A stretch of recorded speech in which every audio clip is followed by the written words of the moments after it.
Amigos, amigas, seguimos acercándonos a lo que parece ser el punto de no retorno en la rivalidad, en la preocupante rivalidad entre el occidente colectivo y la Rusia de Vladimir Putin. ¿A qué nos referimos? Bueno, pues este día, este 13 de junio del año 2024, el gobierno de Estados Unidos convoca en Italia a los 7 países occidentales, porque ya no podemos decir que sean las 7 principales economías que conforman el grupo de los 7, el famosísimo G7, que históricamente ha sido el especie de gobierno mundial en materia política, porque pues con sus empresas, sus corporaciones, sus ejércitos, sus bancos centrales, eran capaces de desalinear, de arrodillar al resto del mundo. Sin embargo, bueno, pues en la medida que actores como Brasil, como China, como la misma India y principalmente Rusia se han convertido en el otro significativo, en el contrapeso, en el contrapoder, el G7 ha tenido que coordinarse de mejor manera para dejar de pelear entre ellos. Recordemos que históricamente las guerras mundiales se dan entre Alemania contra Francia y Reino Unido, siempre Estados Unidos siendo el fiel de la balanza, pero ahora todos ellos se han unido, subordinándose a Estados Unidos para pelear con el otro bloque al que difícilmente quieren hacerle la vida sencilla, en el margen o en el marco en el cual China está incrementando sus capacidades materiales, sus capacidades tecnológicas, pero también sus capacidades militares. Y Rusia, por otro lado, pues que tiene capacidades militares, pues está intentando también convertirse en una superpotencia económica, que si bien hasta este momento tiene una comparación en términos económicos con España o con Italia, con esas economías, lo cierto también es que los recursos con los que cuenta Rusia son bastante grandes, son recursos gigantescos que ahora que está estrechando relaciones con China o con la India, digamos que en el mediano y largo plazo son duraderos. Y esos recursos, por supuesto que le interesan al occidente colectivo. ¿Por qué estamos insistiendo en que pareciera que nos encontramos en el punto de no retorno? Este 13 de junio del año 2024, el gobierno del G7, el gobierno occidental, por llamarlo de alguna manera, Estados Unidos más los otros 6, entiéndase Canadá, Japón, Francia, Reino Unido, Italia y Alemania, han aprobado prestar un fondo multimillonario, ojo con las dos palabras que dije, prestar, no donar, prestar, un fondo multimillonario, no dije millonario, dije multimillonario, de ni más ni menos 50,000 millones de dólares para Ucrania. Y ustedes dirán, mira qué generosos, qué dadivosos, siempre preocupados por la lucha de la democracia contra la tiranía. Mira qué solidarios. Pero resulta que ese dinero no es un dinero que provenga de sus bancos, de sus arcas. No, es dinero que provendrá de los recursos, de los activos que Occidente colectivo le ha congelado a Rusia. Es decir, que esos 50,000 millones de dólares para que Ucrania siga combatiendo contra Rusia, maquiavélicamente, sádicamente, es dinero ruso que los europillos y nuestros vecinos del norte tienen congelados.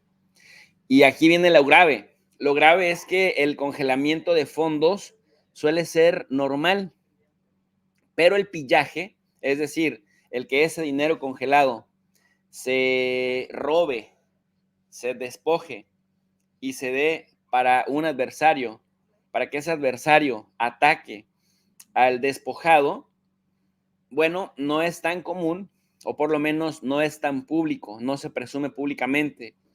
A lo que nos han acostumbrado el mundo occidental es a que este pillaje exista, pero contra países débiles, contra países pobres y países que no se pueden defender militarmente. El problema es que lo hacen contra Rusia y Rusia está furioso, el Kremlin está furioso y promete represalias espejo. Bueno, en un tercer momento, también hay algo que se ve con bastante peligro. ¿Por qué vemos algo con bastante peligro? Porque además Japón y Estados Unidos este día acaban de hacer lo que ya había aventajado Europa. Se acaban de firmar también acuerdos de seguridad, lo que significa que en cuanto se acabe esta guerra en este momento, van a lanzarse a la carga, van a ir a la carga y de alguna manera esta estrategia es meter a Ucrania en la OTAN sin meter a Ucrania en la OTAN, porque las líneas rojas de Rusia para el caso de Ucrania, para no ser más agresivo, para no ir al exterminio total de los ucranianos y de Ucrania como tal, la línea roja de Rusia era justamente que no se metiera a la OTAN, a la Organización del Tratado del Atlántico Norte. Entonces, la estrategia que han encontrado en Occidente es, bueno, para que entre a la OTAN, sin que entre a la OTAN, es que vaya firmando acuerdos de seguridad bilateral con cada uno de los miembros, con cada uno de los 32 miembros de la OTAN. Y ahora, incluso con países que no forman parte de la OTAN, como Japón, pero que está completamente subordinado al gobierno de Estados Unidos.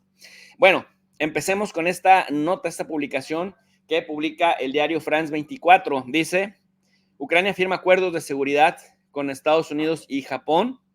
El G7 respalda préstamo a Kiev con activos rusos congelados. Es decir, que la generosidad del G7 tiene que ver con utilizar el dinero congelado, el pillaje utilizado al gobierno de Rusia para que con ese mismo dinero se combata a los mismos rusos. Y el otro asunto es que estos acuerdos de seguridad, en el caso de Estados Unidos, son hasta por 10 años. Tiene que ver con una simple y sencilla razón.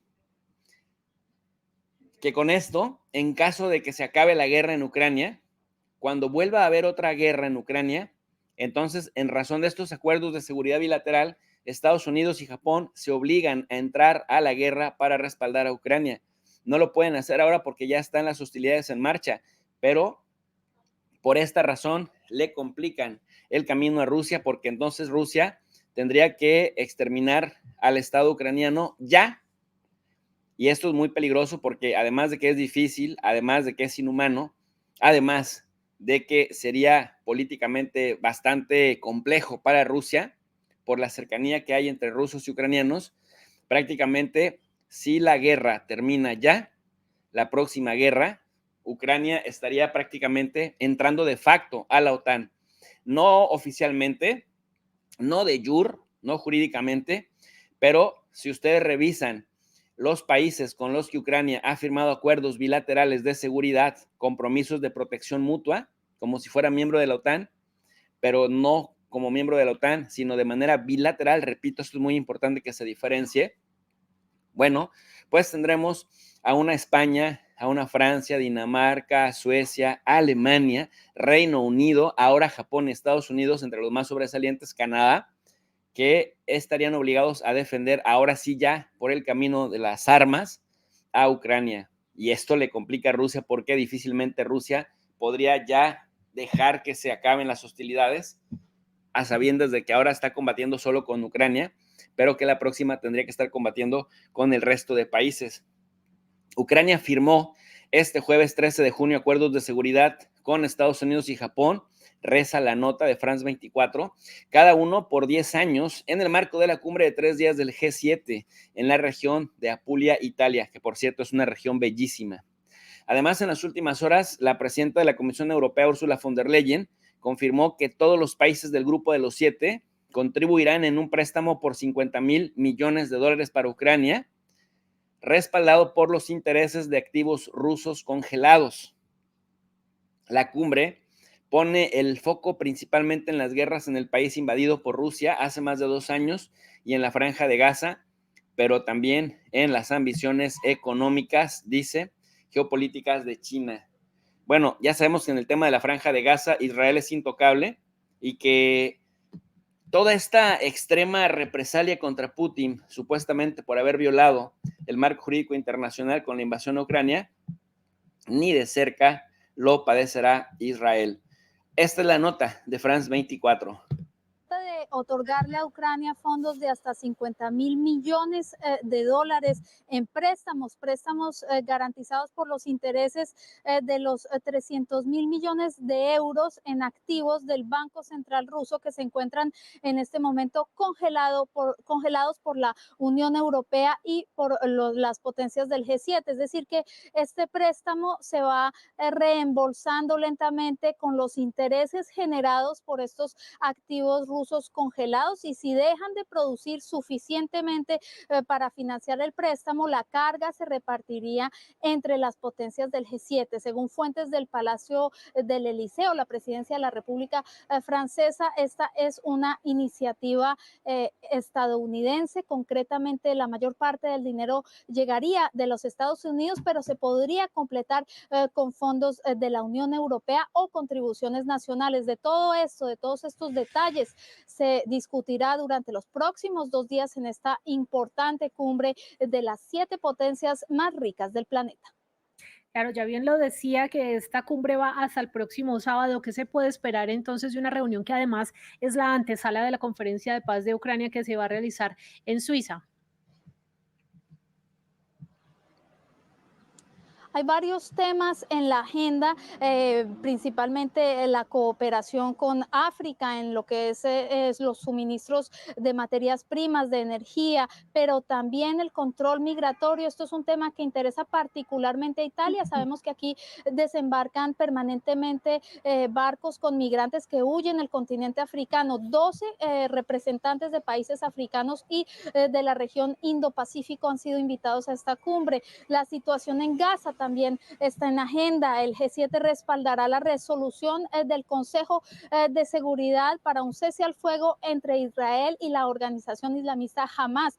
Esta resolución prevé la liberación de los rehenes en manos del Hamas, pero también el cese de la ofensiva en Gaza y el retiro de las tropas de Israel. También se hablará de temas como la crisis climática, la biodiversidad, el comercio internacional, los cambios económicos y tecnológicos, la inteligencia artificial. Este, de hecho, será el foco de una sesión específica con un invitado especial, muy especial, el Papa Francisco. Se trata del primer pontífice que participa a una cumbre de este tipo. La cumbre concluirá el próximo sábado 15 de junio. Y miren ustedes que dentro del marco de reunión de estos mandatarios no deja de llamar la atención cómo el presidente de los Estados Unidos, Joe Biden, nuevamente se vuelve a perder en el espacio. Y esto, bueno, pues confirma lo que ha sucedido como en este encuentro que tuvo apenas recientemente con Emmanuel Macron allá en Francia, en donde Joe Biden buscaba una silla inexistente y ahora, de la nada, están los demás celebrándose, posando para la foto y Joe Biden hace esta rareza. Miren ustedes, desconectado de la realidad, sonriente, empieza a verse desconcertado, empieza a caminar en el lado opuesto a donde está el grupo que lo viene acompañando. Giorgia Meloni y von der Leyen se percatan, Meloni despistadamente va detrás, lo toma por el brazo y en lugar de que Joe Biden regrese, todos los demás, tal cuales como sirvientes, van detrás de él y se ponen a un lado y ya con eso logra despistarse lo que está ocurriendo. Pero miren ustedes a Giorgia Meloni, a von der Leyen, todos ya estaban listos para la foto y al final todos terminan recorriéndose hacia donde está Biden. Biden está fuera de sí, Macron le hace señales a Meloni, se empiezan a mover discretamente todos y Biden se da la vuelta y entonces miren ustedes a Kushida, a Sunak, como si no pasara nada, pero todos saben lo que está pasando y es un Biden cada vez más ausente. La verdad es que en el plano humano da muchísima pena. En el plano de la política es lamentable que esto sea el grupo que desde Occidente lideran a este planeta. Bueno, más allá de los aspectos que ya pudimos observar, Washington reafirma su apoyo a la defensa de la soberanía integral territorial de Ucrania en medio de un renovado impulso de Rusia en el frente oriental. También, por otro lado, ambas partes, dice el texto, reconocen que Ucrania necesita una fuerza militar significativa capacidades robustas e inversiones sostenidas en su base industrial de defensa que sean consistentes con los estándares de la Organización del Tratado del Atlántico Norte. Sin embargo, algo que hay que decir es que el documento no menciona ni señala nada acerca de una intervención directa de tropas estadounidenses en suelo ucraniano, a diferencia de lo que Macron ha estado impulsando en Europa con las tropas francesas. Bueno, este texto de seguridad bilateral entre Estados Unidos y Ucrania no menciona nada de intervención directa de tropas estadounidenses, pero sí remarca apoyo a largo plazo en armas. Y bueno, pues cabe señalar también que Estados Unidos ha señalado el texto, tiene la intención de proporcionar material a largo plazo, entrenamiento y asesoramiento, mantenimiento, inteligencia, seguridad, defensa industrial, apoyo institucional y apoyo para desarrollar fuerzas de seguridad y defensa ucranianas que sean capaces de defender a Ucrania soberana, independiente y democrática y disuadir futuras agresiones rusas o de cualquier otro jugador, pero bueno, sabemos que se refieren precisamente a Rusia. Y yo agregaría además que esta forma de disuadir de futuras agresiones, pues son justamente los pactos bilaterales de seguridad, en donde Estados Unidos se compromete a ayudar a Ucrania y Ucrania se compromete a ayudar a Estados Unidos. Bueno, también habría que señalar que recientemente Zelensky había confirmado también en sus redes sociales el pacto en defensa alcanzado con Japón, que sería, es decir, cuando tú hablas de un pacto con Ucrania es de cuánto le vas a dar a Ucrania. Y en este sentido, Zelensky dice, bueno, pues Japón nos va a dar 4.500 millones de dólares. Esto es lo que seguirá aportando durante 10 años de vigencia del acuerdo. Este incluye asistencia en materia de seguridad y defensa, ayuda humanitaria, cooperación técnica y financiera, así como esfuerzos conjuntos en la fórmula de paz.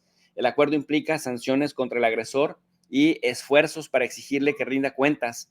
También, dice Zelensky, valoramos enormemente que Japón coopere con Ucrania en la reconstrucción y recuperación del territorio ucraniano. Esto también es, pues hay que decirlo, bastante delicado, bastante grave, porque Japón tiene cuentas pendientes con Rusia, históricas, al igual que con China. Por lo tanto, Japón, que también tiene cuentas con Estados Unidos, ha decidido seguir subordinado a Estados Unidos, aunque eso le genere problemas con Rusia y con China, problemas fuertes que puedan poner en riesgo la propia seguridad del Estado japonés.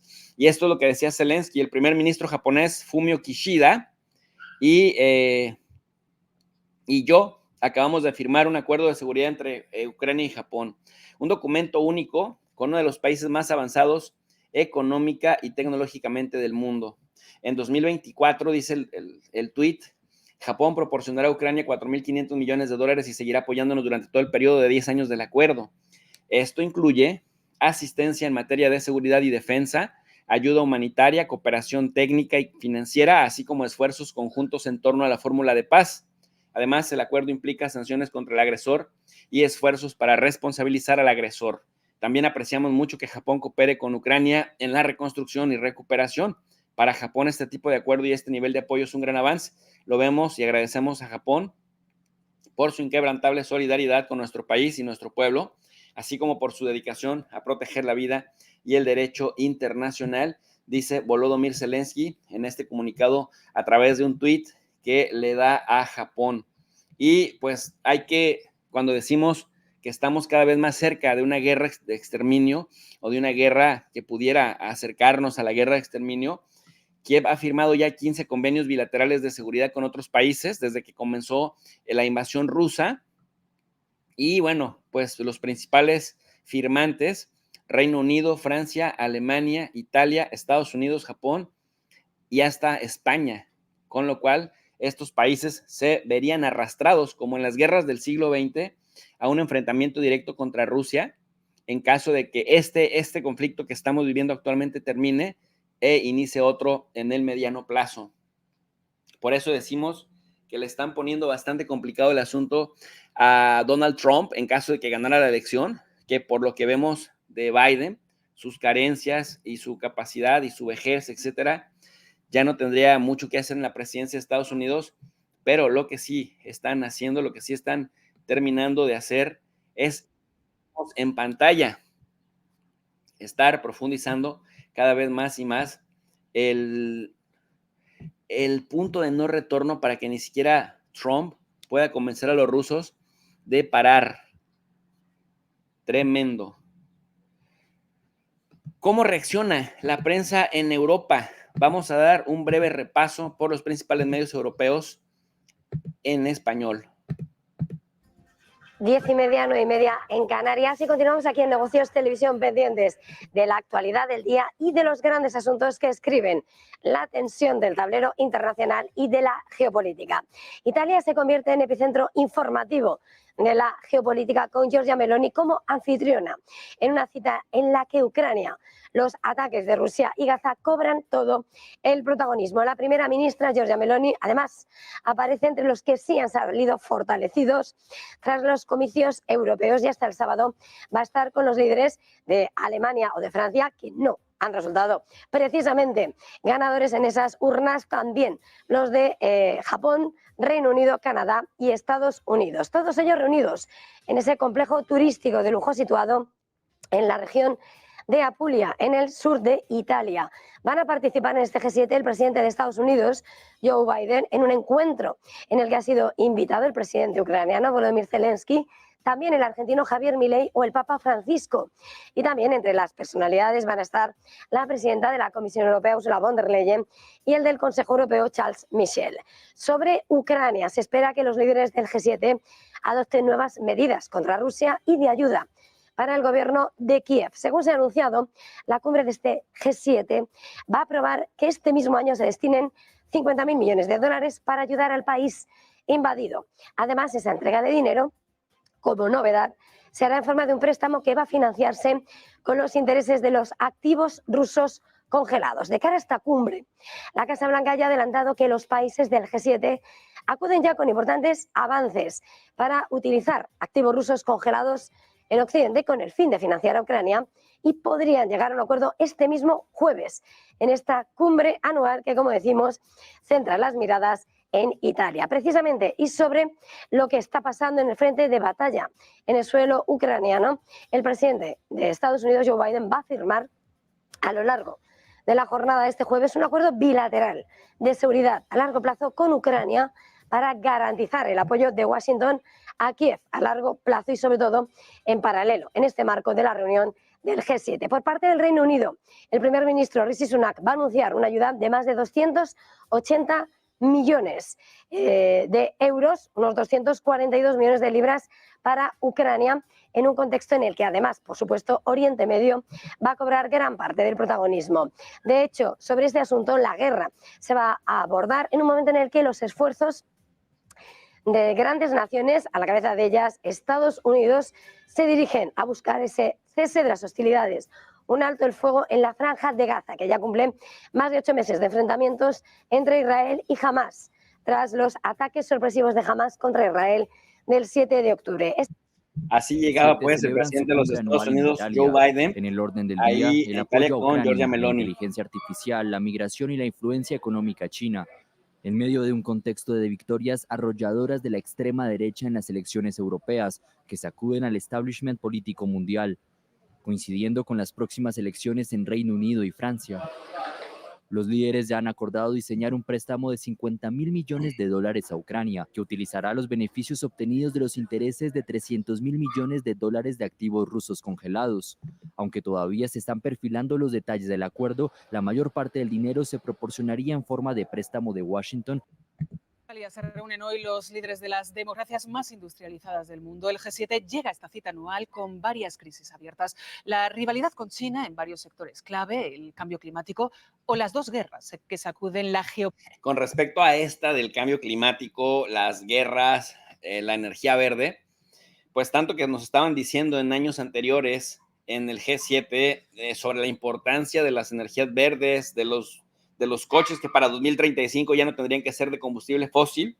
Y bueno, pues hasta en eso, ahora que ya la periodista menciona el tema de China, hasta en eso China les ha superado, y al superarles, en la Unión Europea ya están hablando de ponerle sanciones, así como lo oye. ¿Por qué? Porque pues no vaya a ser que China, preocupada también por el cambio climático, les meta baterías que requieran energía solar u otras energías verdes.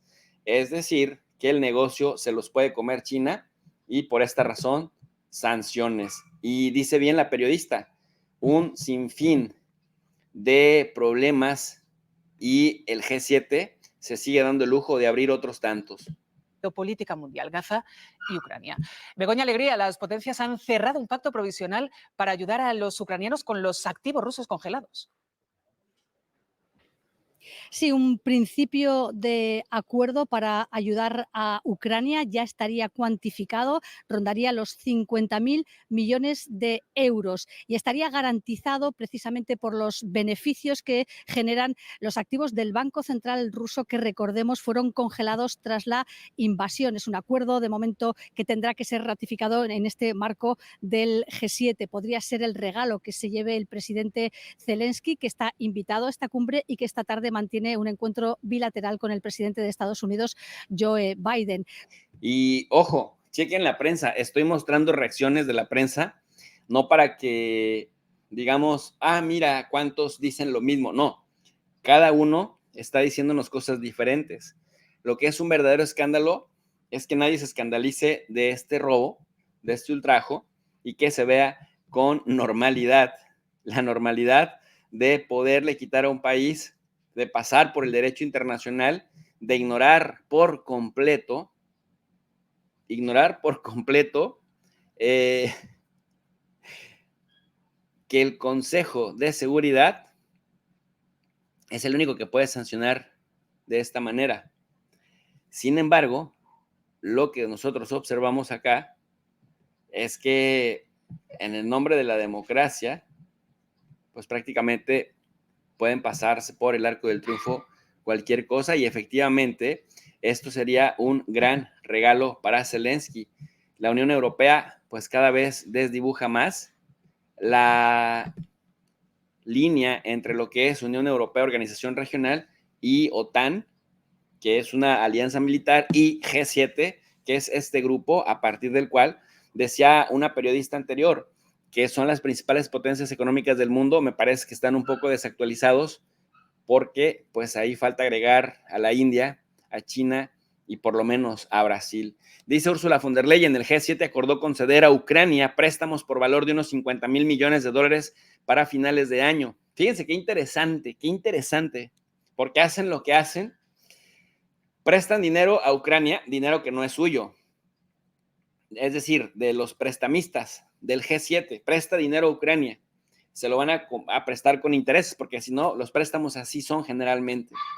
Entonces, cogen dinero ruso, roban dinero ruso, se lo prestan a Ucrania con intereses que le van a servir a los intereses de ellos mismos. Con el propio dinero ruso se combate contra Rusia, se desgasta a Rusia, y que es en realidad un doble perjuicio.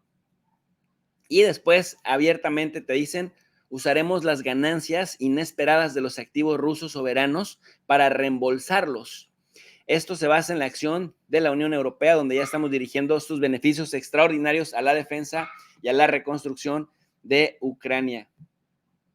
Se están acercando, ¿no?, al punto de no retorno. Pero en los medios escuchamos alguna crítica, por lo menos en los occidentales, no. Como decíais, en la agenda de este jueves se está hablando de Oriente Próximo, de cambio climático, de África, y un asunto que se ha colado un poquito al margen es el del aborto. Algunos países del G7 estarían dispuestos a forzar que se introduzca en el documento final de conclusiones un apartado incluyendo una garantía a un acceso efectivo y seguro al aborto a las mujeres. La presidencia italiana es partidaria de mantener este asunto al margen. Recordemos que son conocidas de sobra las posturas de Giorgia Meloni al respecto, en defensa de la natalidad y de la familia. Bueno, y es que además a Giorgia Meloni esto le redituaría políticamente de forma muy negativa, porque efectivamente Meloni es conocida como una conservadora empedernida, pero además Italia es un país también conservador en donde no necesariamente se vería con buenos ojos el tema del aborto. Pero miren además qué tremendo. Hablan de democracia, pero al mismo tiempo le dictan al mundo las políticas que tienen que seguir, como este tema del aborto, en el nombre de la democracia. Vaya demócratas. Y bueno, pues esto dice AFP. Acuerdo político en el G7 para otorgar un crédito de $50.000 millones a Ucrania. Los líderes de las 7 democracias más ricas del mundo, Estados Unidos, Francia, Canadá, Reino Unido, Japón, Alemania e Italia, llegaron el jueves a un consenso al inicio de su cumbre anual, que este año tiene lugar en el sur italiano. El presidente ucraniano Volodymyr Zelensky también llegó a Italia para participar en varias reuniones con los dirigentes del bloque. El plan busca utilizar como garantía los intereses que generen los cerca de $325.000 millones de activos rusos congelados por los aliados occidentales tras la invasión de Ucrania en 2022. Pero aún quedan incógnitas sobre qué pasaría si los activos se liberaran en caso de un hipotético acuerdo con Rusia o quién asumiría el riesgo en caso de impago.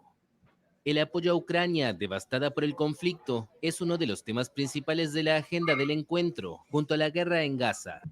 Ya le han respondido desde RT, la agencia de noticias de Rusia, escribe lo siguiente: una burla al orden internacional basado en reglas o normas. Mientras que la congelación de activos se practica frecuentemente, su confiscación tiene pocos precedentes y suele requerir una justificación legal suficiente.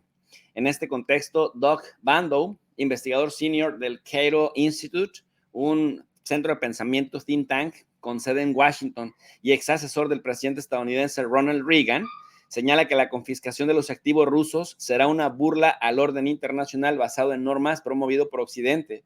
Pero además también dice, los acusadores occidentales, sobre todo Estados Unidos, han cometido crímenes igualmente costosos. Confiscar ilegalmente los activos de otra nación, mientras se la critica por socavar el derecho internacional, alimentaría el cinismo hacia las reclamaciones occidentales. Esto lo escribe para The American Conservative.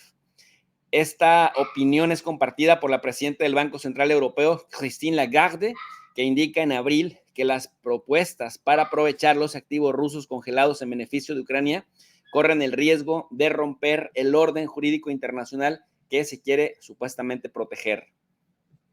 Además, si los países occidentales dan ese paso, otras naciones fuera del círculo de los amigos de Washington se preguntarán qué le impide hacer lo mismo con ellos en el caso de que sus intereses nacionales vayan en contra de las normas que los estadounidenses promueven en la arena mundial.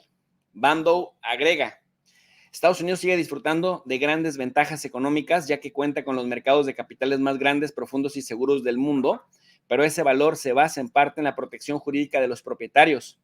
La creciente tendencia de Washington a tratar los bienes de otros como armas motiva a buscar nuevos y mejores depósitos nacionales. Pues esto es efectivamente la falta de certeza jurídica con la que tanto castigan o cuestionan a otros países que tienen planes alternativos, es sin duda algo que en el mediano plazo también socavará la confianza de los inversionistas extranjeros en una nación que coge los activos, los agarra como armas y después de congelarlos, los utiliza de manera discrecional para otras cosas. Es decir, que a mediano plazo puede ser más contraproducente la medicina que la propia enfermedad, porque como ya hemos mencionado, se viola más el marco jurídico internacional de lo que se repara. Pues mis queridos alumnos digitales, yo hasta aquí les dejo mi observación, hasta aquí dejamos esta sesión. Si la misma ha sido de su agrado, les invitamos a que nos apoyen con su manita arriba, que nos ayuden a compartir la transmisión para que llegue a más personas. Les invitamos también a que se suscriban al canal de Tu Profe de Rey, Tu Profe de Rey 2.0, a que activen la campanita de notificaciones allí donde dice todas, para que YouTube les avise cuando estemos sesionando. Le agradezco a Peludante 19, a Jessica Orgaz, a Don Infame Mitotero, por el apoyo que nos dan en la moderación de los chats y por supuesto a mi amada esposa que está pendiente de que todo salga a pedir de boca en este espacio educativo, nuestra bellísima productora y que además está pendiente que todo marche sobre ruedas. Gracias también a las personas que nos siguen apoyando y que confían en nuestra información. Tratamos de corresponderles todos los días con el contraste de fuentes y con mucha honestidad intelectual. Por su atención, gracias. Como siempre les digo, son todos y todas bienvenidas y bienvenidos al canal de Tu Profe de Rey. Muy buena tarde.